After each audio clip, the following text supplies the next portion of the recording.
Améliorer son caractère avec la PNL, c'est le sujet avec M. Jean-Marie Bébiduka, qui est spécialiste en programmation neurolinguistique.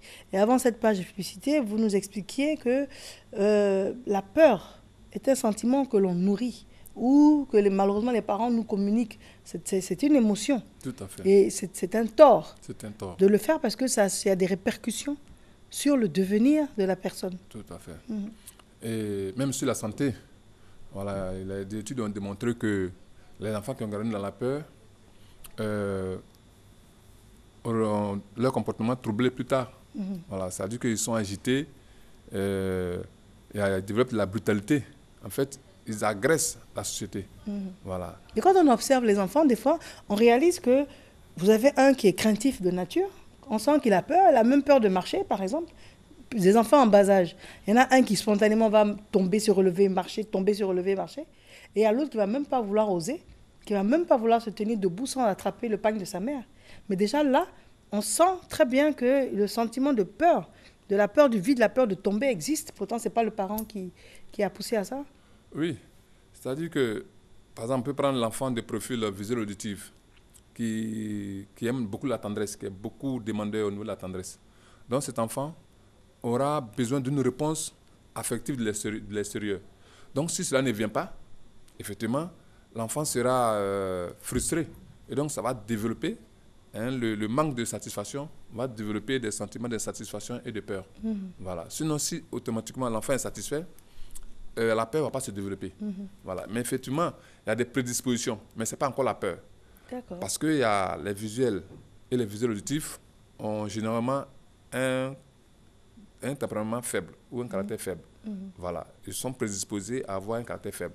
Tandis que le kinesthésique et l'auditif sont prédisposés à avoir un caractère fort. Voilà.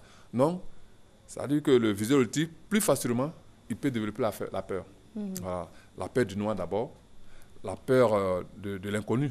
Donc, par exemple, si on dit à un visuel, à caca mou, lui va vite développer la peur qu'il y ait un auditif ou bien un kinesthésique. Voyez-vous. Et le caractère est très important dans la mesure où ça agit, ça affecte notre santé, notre épanouissement et puis notre capacité à réussir dans la vie. Voyez-vous. Quelqu'un, par exemple, qui entreprend et qui échoue, si la personne n'est pas persévérante, la personne est abattue pour longtemps, la personne est affaiblie. Voyez-vous. Pour quelqu'un qui est peureux, qui va avoir le trac devant certains enjeux, il ne va pas déployer tout son potentiel devant la peur. Ça va l'affaiblir. Quelqu'un qui est coléreux, souvent, évidemment, ça va développer des maladies psychosomatiques, l'hypertension, etc., les ulcères. Voilà. Donc, en fait, toute notre vie est régie par notre caractère. Voilà. Quelqu'un qui est coléreux, son travail, ça peut avoir des répercussions sur son travail, des répercussions négatives. Voilà. Si au niveau de l'équipe, il ne s'entend pas, chaque fois il y a des conflits. Avec son patron, son chef, il y a des conflits.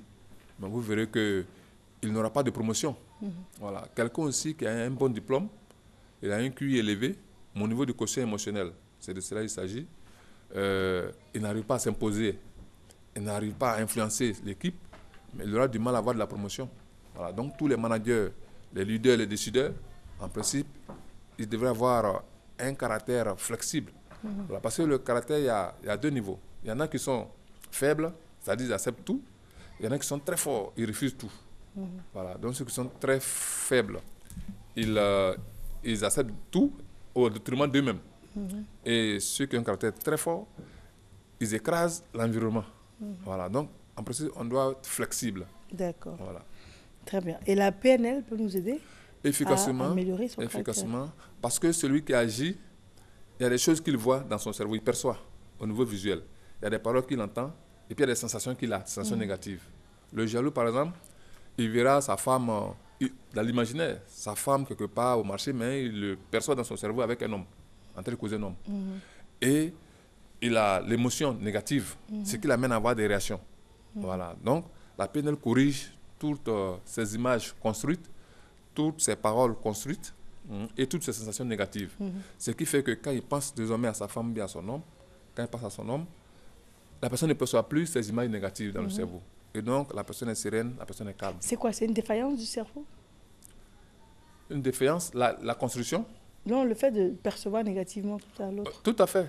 Puisque ça nous crée des sensations négatives. Et ça gêne notre bien-être, notre épanouissement. Voilà. Donc, tout ce qui crée de la douleur ou de la peur ou de l'inquiétude n'est pas bien pour notre épanouissement. Et on peut reprogrammer le cerveau à cet effet. Absolument. Vraiment, très rapidement, en 30 minutes au maximum, le cerveau peut effacer tout ça. Parce que dans le cerveau, il y a des fonctions. La fonction de distorsion ou d'omission qui en fait est là pour enlever, rejeter tout ce qui est négatif dans le cerveau. Voilà, donc, avec des techniques d'exercice, cette fonction est mise en marche et puis ça nettoie tout ce qui est dans le cerveau. J'ai une question. C'est vrai que ça n'a rien à voir, mais beaucoup de gens ont dû déjà vivre ça. Souvent, on est conscient et on voit une scène et on a l'impression de l'avoir déjà vécue. On réalise bien que c'est le cerveau, en fait. Tout à fait. Qui nous joue des tours, mais qu'est-ce que ça veut dire? On voit une scène et on a presque envie de dire, attends, elle va ouvrir la porte, elle aura une robe bleue, et puis l'enfant va rentrer et puis tomber. Et puis effectivement, ça se passe comme ça, mais c'est quelques secondes. Oui. On se dit, mais c'est pas possible, j'ai déjà vu cette scène. Oui, le cerveau a plusieurs fonctions, plusieurs applications. Ça, c'est la fonction du futur, voilà, ou de l'intuition. C'est-à-dire qu'il y a des cerveaux, notamment les visuels, qui peuvent pressentir voilà, le futur. Parce qu'il y a une fonction qui est dans le cerveau pour ça. Donc, chez certaines personnes, c'est plus activé. Voilà. Et donc, quand c'est plus développé, les personnes peuvent, même sur 5 ans, sur 10 ans, faire des prévisions. Et cela arrive. Voilà. L'homme a toutes ses facultés en lui. Il lui appartient de développer ça. Et la programmation linguistique a des techniques souples, rapides, simples, pour éveiller le potentiel du cerveau. Votre mot de fin, puis un téléphone? Alors, le mot de fin, c'est que personne ne doit dire que je suis né comme ça. Parce que souvent, on attend, des gens qui sont coloreux, des gens qui ont peur disent je suis né comme ça, laissez-moi comme ça. Non, vous n'êtes pas né comme ça, vous êtes devenu comme ça. Et la programmation neurolinguistique peut permettre de vous donner le caractère utile pour votre épanouissement, pour votre efficacité et pour votre bien-être. Voilà. D'accord. Et nous sommes au 01 41 13 75. 01 41 13 75. Très bien. Merci à vous. Merci, Marie. À bientôt. Merci.